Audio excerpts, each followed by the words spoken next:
Live from WSLS, this is 10 News at 6, working for you. Getting right to our top story tonight at 6, where it's been another violent week in the Star City. Thanks for joining us. I'm Lindsay Ward. I'm John Carlin. This week, Roanoke police have responded to at least 4 different shootings. To try to combat that, the city's reset team was out in the Williamson Road area today. It's one of the many new initiatives aimed at preventing more shootings, including new mini grants given to several organizations. 10 News reporter Annie Schroeder is live in Roanoke. So, Annie, how are these organizations using that money?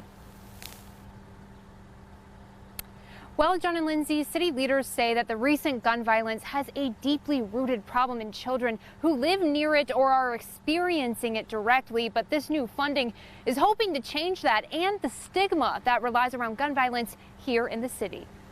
From a young age, Jalen Small always wanted to make a difference in people's lives. So both my parents were social workers, and so they led me to want to do more work in the community, focus on the youth. So he started Build Bridges Not Barriers, a nonprofit aiming to keep children on the right track. They are one of several organizations in the city to get grants to prevent acts of gun violence, something Small sees all too often in Roanoke. We hear about it and we see the effects of it, the mental health piece of it. You know, a lot of times we really don't focus on the mental health piece. Boys and Girls Club of Southwest Virginia was also one of the organizations to receive new money from the city. We're really grateful for the opportunity to expand what we do, which is in the youth development field. So what can we do to help prevent gun violence and how we work with our kids, how we talk with our kids. Chief Executive Officer Michelle Davis says the new funding will help make sure the club can address gun violence on every level. We are working with the entire family, oftentimes with the student population, you know, from K all the way up through their senior year. And a lot of times in a lot of students' lives, we are that one consistent thing. At the end of the day, community leaders agree the city's gun violence won't go away overnight. But if this money can change the life of one person at a time, it will have met its goal. With the grant and everything, we want to show them different strategies to use besides violence whenever they are feeling angry, upset. Now, the city gave out $65,000 in grants in total to 17 organizations. They have until the end of the summer to complete their programs or their projects. Live in Roanoke tonight, Annie Schroeder, 10 News, working for you. Meanwhile, in Lynchburg, people are coming together to take a stand against violence as well. Community leaders and police want people to feel safer after there was another shooting in the Diamond Hill neighborhood. And that's where we find 10 News reporter Courtney Lockie tonight. Courtney. Thanks, John. Things are just really starting to wrap up here. We've got a couple of people that are still lingering and out talking, but the group One Community, One Voice has spent the last hour canvassing the community with local law enforcement, churches, and other organizations in the area. Anytime a major crime happens, like the shooting on Fillmore Street and 16th, it can take an emotional and mental toll on people living in the area. And after talking with our community's leaders, they say that is the case here. It's why they're back tonight to check on these neighbors, provide resources for any of them that may be struggling or in need of help.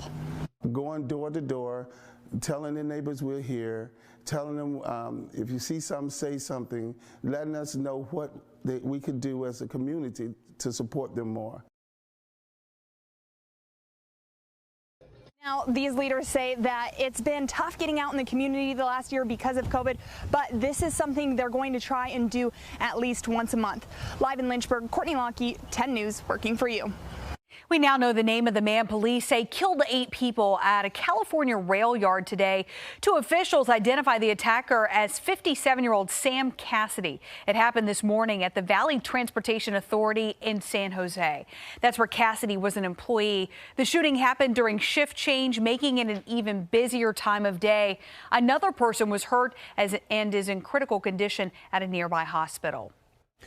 All right, turning to your forecast, near record heat setting up for the potential of some storms before we get all said and done with the day. Chief Meteorologist Jeff Hanowich is here. And Jeff, that might mean some strong winds, lightning, downpours. We've seen that already in some areas.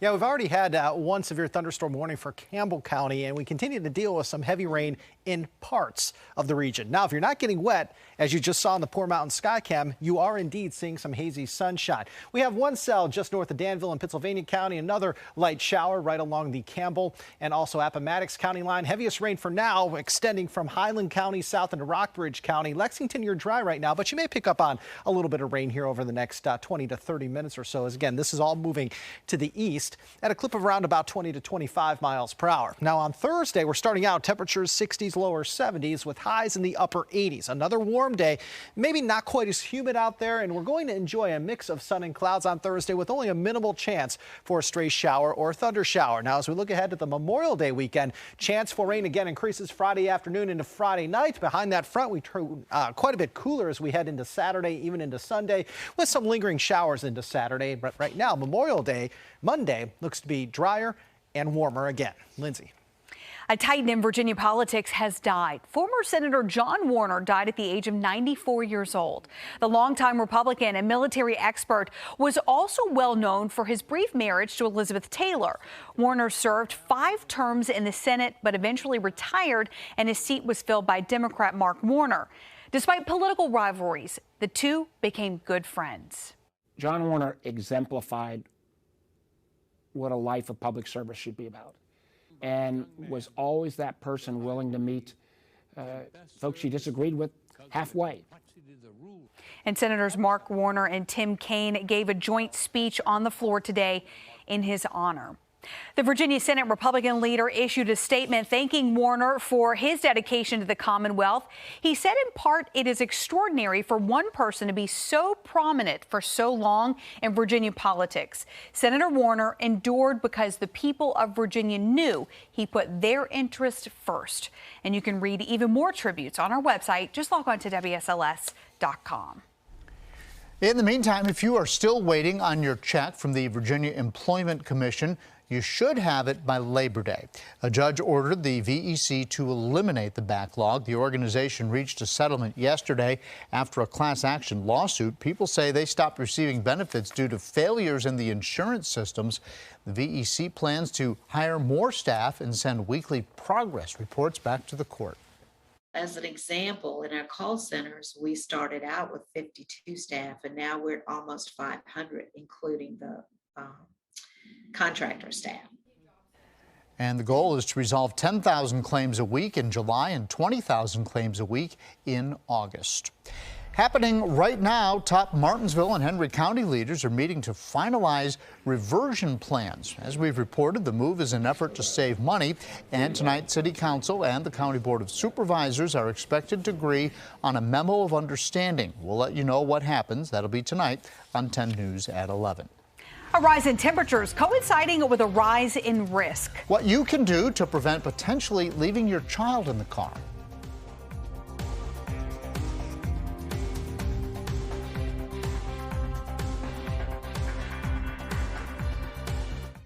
It has been a hot day out there today. Yeah, but whether the sun is shining or it's cloudy, the risk of hot car-related deaths continues to rise.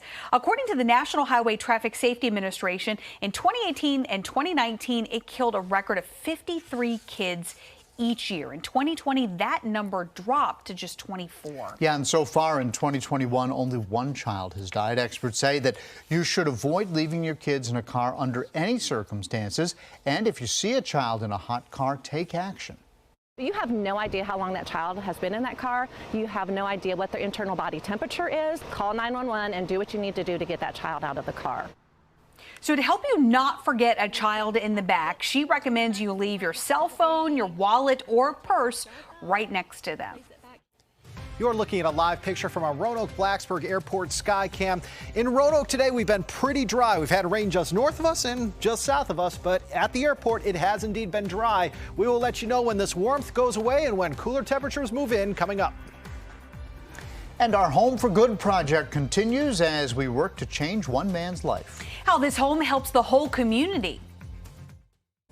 We are now about a month into this year's Home for Good build as we work in partnership with Habitat for Humanity in the Roanoke Valley and generous community sponsors. Yeah, 10 News anchor Brittany McGraw explains how our latest home is part of a greater effort to build up the Roanoke community. If you take a ride in Northwest Roanoke, you can see the recent investments in the community, from the Feeding Southwest Virginia Community Solutions Center to the new Melrose Branch Library. Restoration Housing's renovation of the Villa Heights Community Center to the Kiwanis Club of Roanoke's all-inclusive playground. There's a lot of pride in what we've done over the last few years with the help from our partners. And Keith Holland, the City of Roanoke's Community Resources Administrator, says Habitat for Humanity in the Roanoke Valley has played a big part in the work happening here. Housing is what everyone needs, what everyone wants, and is the catalyst for other economic development and human development throughout the city.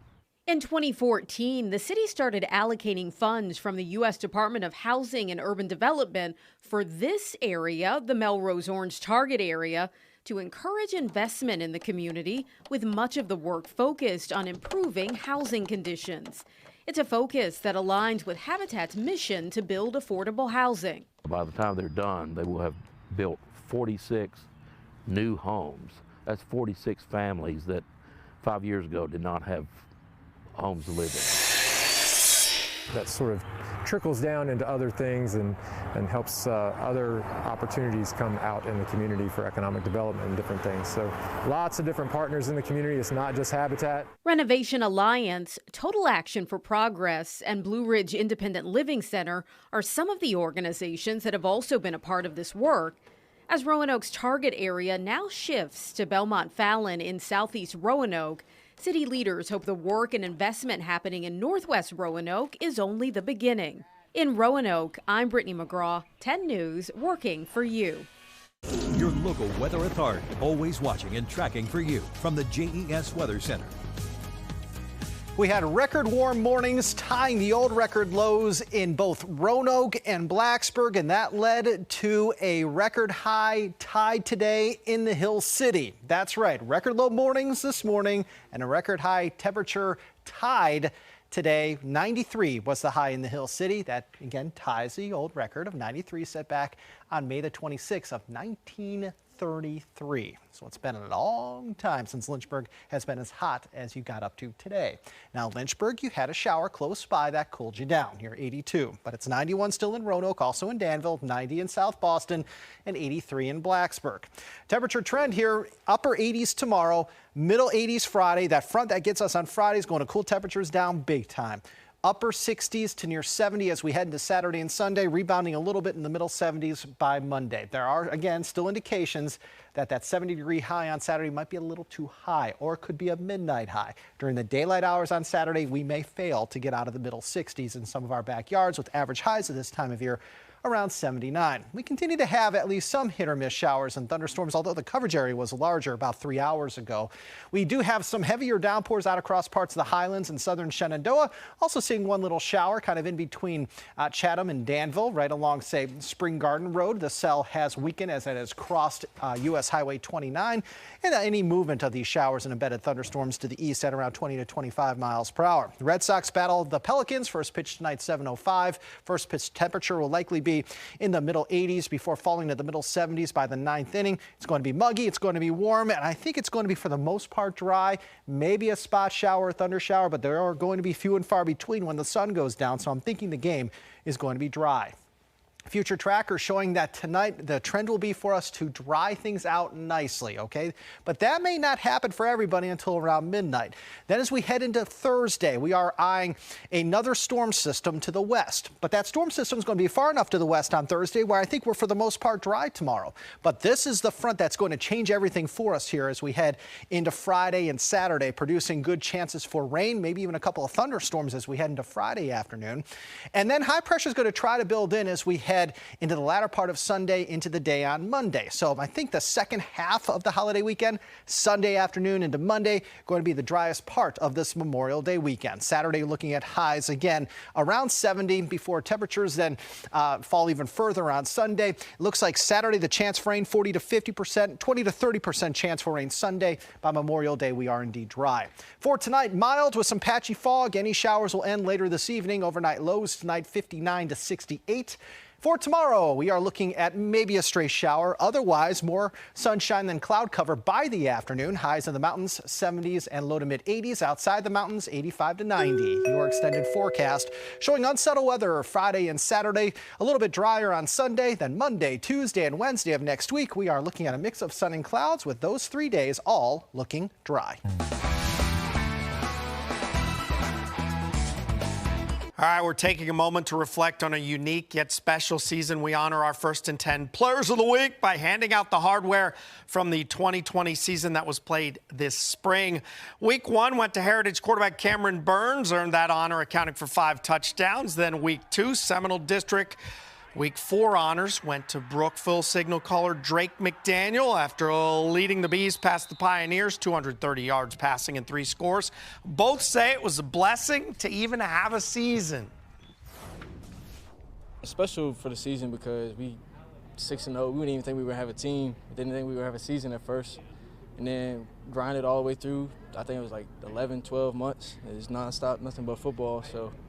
And then we came back and did our thing and then lost in playoffs. But 6 games, we progressed every single game. Me staying mentally ready was huge. Because this season had a whole lot of stuff, tribulations inside of it, especially with COVID in it. We had to stay focused. The whole team, we stayed focused all the way through. And Heritage held a signing that included 7 student athletes today, including 3 from the football team. You can find that complete list of signees online on our website, WSLS.com. And it's ODAC baseball champion Lynchburg on the road at High Point on Thursday for game 1 of the 6-team High Point Regional. 4th seed Lynchburg versus 3 seed LaGrange at 6 p.m. Thursday. The Hornets come in 34-13, and Lynchburg says the strength of the ODAC gets them ready for the next level. It really just comes down to execution. We need to execute our pitches, limit walks, limit mistakes defensively. If you give them opportunities to capitalize on those mistakes, then good teams like LaGrange are going to put us away. But if we can just, stay within ourselves and play our ball game as best as we can, I think we're going to have a good chance against anyone.